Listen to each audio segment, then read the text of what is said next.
Hang on. Yeah. I don't know how to stop it now. Hi. This is a just a bit of a chat, really, a conversation between two BWRT practitioners. My name is Kate Osmaston, and I've been a BWRT practitioner for about 6 years. And yeah, today's recording is going to be about mainly about chronic pain, but we'll see where it goes. We might be talking about other stuff as well, so stay tuned. And hello, my name is Annalisa Manca. I'm as well a BWRT therapist for 5 years, more or less. And yeah, I look forward to this. This should be fun. Yeah, absolutely. So, Annalisa, I know that one of your specialisms is chronic pain. hmm So how did that come to be one of your specialisms? Ha, that's a good question. So, essentially, I've suffered with chronic pain for a long time, and it wasn't until it got really bad, which was towards the end of my PhD, which I really started noticing that I needed to do something around it. And that's how I started researching. At that point, I was also a newly qualified psychotherapist, so I thought I'm going to take a training on this and see where that takes me. And that was the very beginning. My first training was pain reprocessing therapy. It helped me, but up to a point. So yeah, this is how I started. And then I continued because then the interesting thing is that I took the BWRT qualification just after. And it wasn't connected to chronic pain at all. It was just connected to the fact that I discovered the BWRT and I was like, oh my God, I need training on that, I'm sure. It was more or less the same for you, right? How did you discover 100%. BWRT actually? Well, I discovered it because I'd lost my confidence riding my horse, Ah, and I didn't have the money or the time to invest in like regular therapy. And I'd had, regular therapy or, traditional therapy before. And, because you don't get to my age without having baggage. And I'd always found it really not very helpful. And in fact, if in some ways it had made whatever the problem was even worse. So wow. anyway, I think I Googled speedy therapy or fast therapy or something, and brain working recursive therapy, BWT, came up. Wow. And yeah, and so that's how I got into it.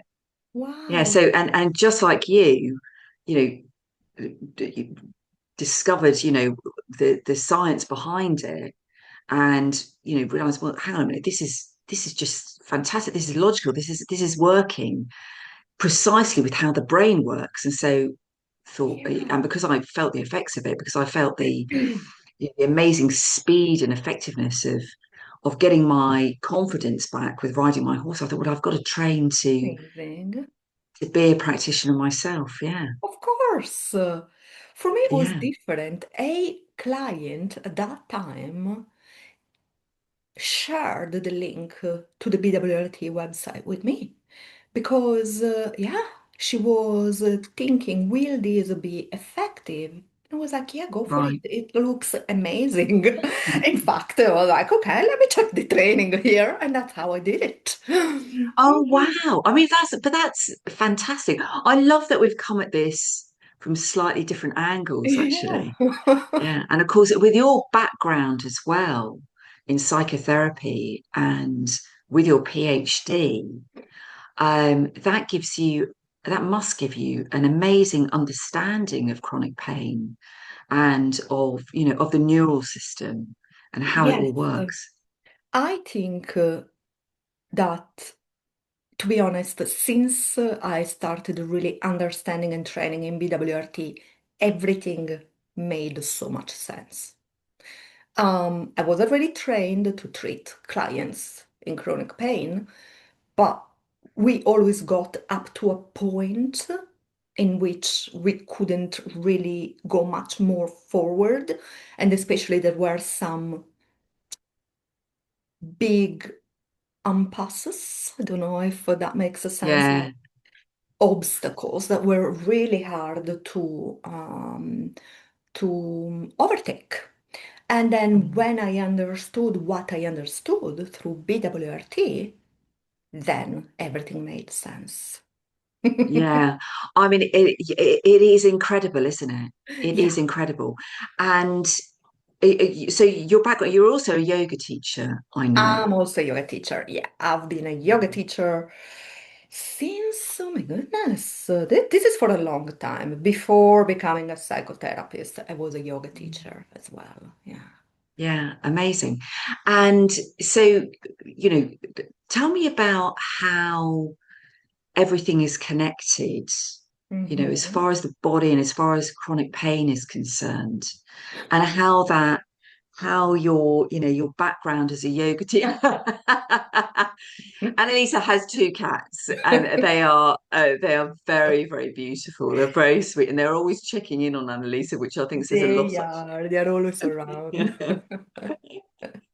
So yeah, so tell me about that, how that understanding of how the body works Mm. and the neural systems, the how all of that fits together in your practice.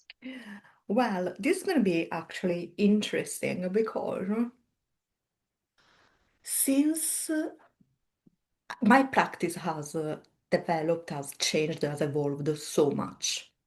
When I first discovered yoga, it was Ashtanga yoga, which is a particular type of yoga, a little bit intense, could be intense, and maybe it was me misunderstanding the whole concept, okay?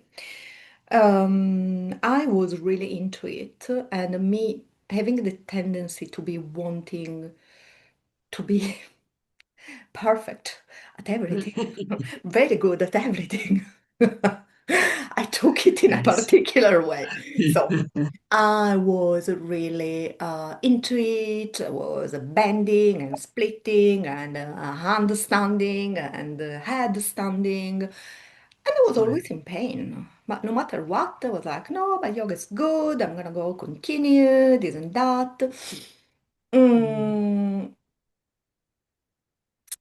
and then fast forward when the pain really started being pretty unbearable, I had to take a step back and uh, and I understood that yes, yoga is amazing, but I was really taking it in the wrong way.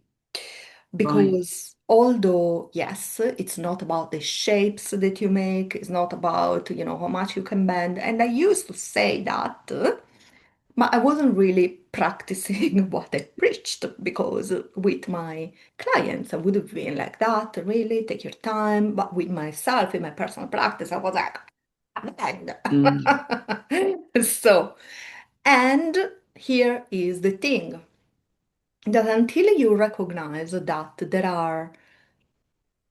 your brain works in a certain way, okay? And I was exactly like that. I would really not realize how certain responses of my brain were making me be like that. Because there were things behind that. For example, wanting to, perform so well. There is something behind it. Wanting, not listening to what your body is actually trying to tell you, being always on the go, problem solving modes, worry Mm. mode, pushing yourself mode. Those are all things that I hadn't discovered before, which I Right. discovered after when I started training in pain reprocessing therapy, but that I understood very well when I discovered BWRT. And then I Yeah. started really working on those. Yeah. Just, And yeah. those and I mean it's incredible, isn't it? How our reactions, our brain creates these reactions, and we sometimes perhaps don't understand that these reactions are coming from our brain. They are. And very often, like in my case, for example, they come from our self-image. And you know, Yeah, yeah, self-image is massive. And everything, all the issues we have in life, as Terence Watts has taught us, are part and parcel of the way we see ourselves in our mind's eye. And that's true. yeah. I mean, that's incredible, isn't it? I love Isn't that. that I love incredible? that. That is a Yeah, great sentence. It makes so much sense. I love talking about that to clients. yeah. Do And you? even clients who aren't able to visualize things in their own mind, it's still or aren't able to visualize things as we conventionally think of visualizing things. Yeah. It's still a factor in not only the issues that they're experiencing, but also Hmm. in their recovery from those issues. So it doesn't matter if somebody can't visualize things Yeah. as we think they should be able to visualize Yeah. things. It's just if their feeling is enough, just however Yeah. they visualize it is right for them, in You're other words, right. which Hmm. it is amazing. And that self-image, so and that kind of brings me on to because I know that you were very successful in a bodybuilding competition that you were in, which is like I have the the first, silver. and it was your first bodybuilding competition that you entered. Yeah. Which is Uh-huh. incredible. So, Yeah. and I mean and that's a really interesting kind of combination with yoga, yoga and bodybuilding, because you just think, well, those two are completely the opposite. But Completely. Actually, you know what? I have learned to listen to my body and work with my body yeah, more in a short time bodybuilding than in years and years and years of yoga. As I understood that eventually in yoga, but with bodybuilding, immediately. Immediately. amazing. It helped So me. why? Yeah, why is that? How is that? How did that happen? I mean, I this is don't something we haven't know. talked about before because we've touched Yeah, we on other stuff haven't. before, but this is fascinating. So it could be many reasons. One, I'm hopefully more mature. I started yoga when I was 25 and now I'm 45. So maybe I've learned something throughout my life. Um, Maybe because when you enter bodybuilding and you are naturally going to get lifting very heavy weights, there is that, okay, I'm gonna mean it, we have to do this really carefully in order to, facilitate something. So it's all, obviously, I have a personal trainer as well. I didn't do this by myself, so that's a lot because of his teachings. When you are trying to get strong, to develop certain muscles, to get develop a certain um, athletic endurance, you have to do things in a certain way. You have to eat in a certain way. You have to drink a certain amount. You have to really take care of your whole body mind system. Right. And it's also psychological, emotional. So that reached a totally different new level for me. Amazing. I Amazing. I loved mean, it. and that makes sense because when you're lifting weights, and you're saying about that, you have to do it in a certain way for it to be so it doesn't damage you, and so you get the most out of it as You well. have to be there, connected to Yeah, your body, feeling what's going on, and not in fear, but just in, okay, my muscles are yeah, working control. here. And there is something actually that I don't think I've ever told you. You did on me a while ago a little bit of what's called athletic performance. What's the one from Uh, BWRT? is it NET, neurophysical enhancement That, training? that. Right, You did some right. of that to me, and that was amazing because whenever I train, I imagine those neural pathways from my brain to my thighs, for example, or to my glutes or to wherever. And that helps me so much. That's I, incredible. yeah, I've used that. I'm always imagining that when I train. That two things. One, it helps, really helps, as you well know, the actual work of the muscle. Two, at a psychological level, it helps you really being there. The Right. intention is there. At least for me, it feels like that. That's the intention. Yeah. The intention is even That for my that sort of muscle to makes grow. sense actually. Yeah, that does make sense. For anybody listening to this, neurophysical enhancement training is Terence Watts, the developer of brain working recursive therapy and the principal. He is ahead of the game on most things psychological, if not everything psychological. And he developed the neurophysical enhancement training to, and it uses the power of your brain to maximize your strength and fitness, in effect. And it's a really simple protocol that you can use, and you first of all need to go through it with a practitioner, and they will teach you the training, they will teach you how to do it, they will explain how it works to you, etc., etc. And then you're given a workout that you can use yourself. And it's remarkable. It is absolutely remarkable. There was an experiment done many years ago where a scientist put his subjects in their left arm in a plaster cast. Their left arm wasn't broken. He just put it in a plaster cast to ensure that they couldn't actually move their arm. They couldn't exercise their arm physically. And then he gave half of them a mental workout to do, where they thought about working their arm out, where they thought about using exercises on their arm. And after a certain period of time, 8 weeks or whatever it was, he took the plaster cast off and he found that the subjects who had been using this mental exercise had lost 50% less muscle than the subjects who hadn't been using mental exercise.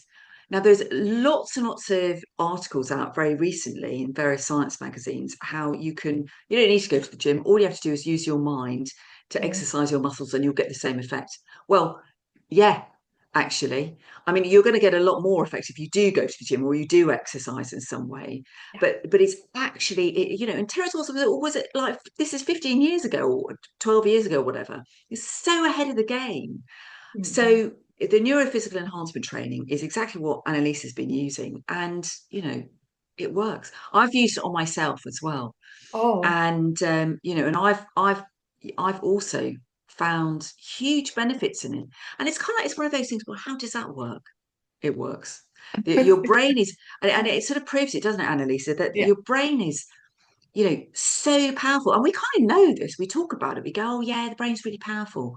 Yeah. But with BWRT, you're actually able to tap into that power It's for everything. I think that really helped me lifting weights that I wouldn't have lifted that early. My PT Mm, was always like, wow, you are strong. I think this is the reason.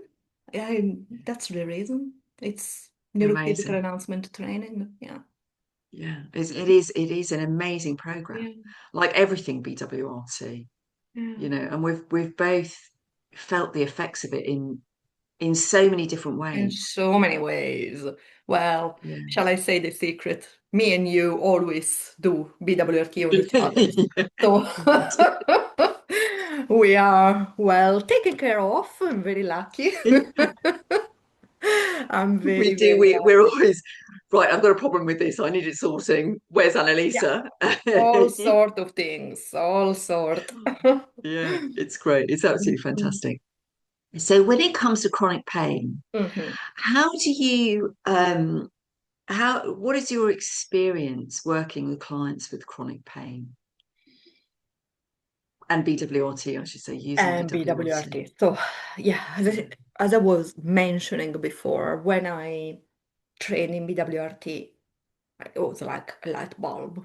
I was like, ooh, this is what was missing before.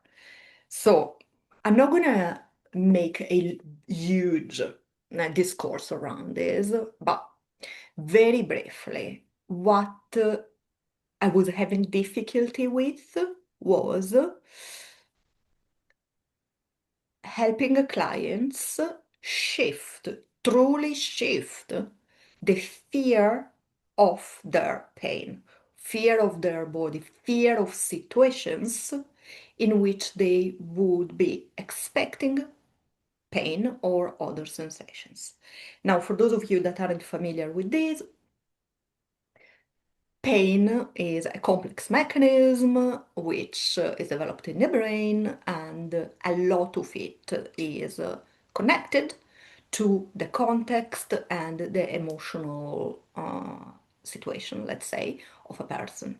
So let's say that me and Kate, we have the same sort of brain and nervous system, but and we have the same injury today. In 6 months, I might be still in excruciating pain, and Kate is absolutely fine. So, what has happened there?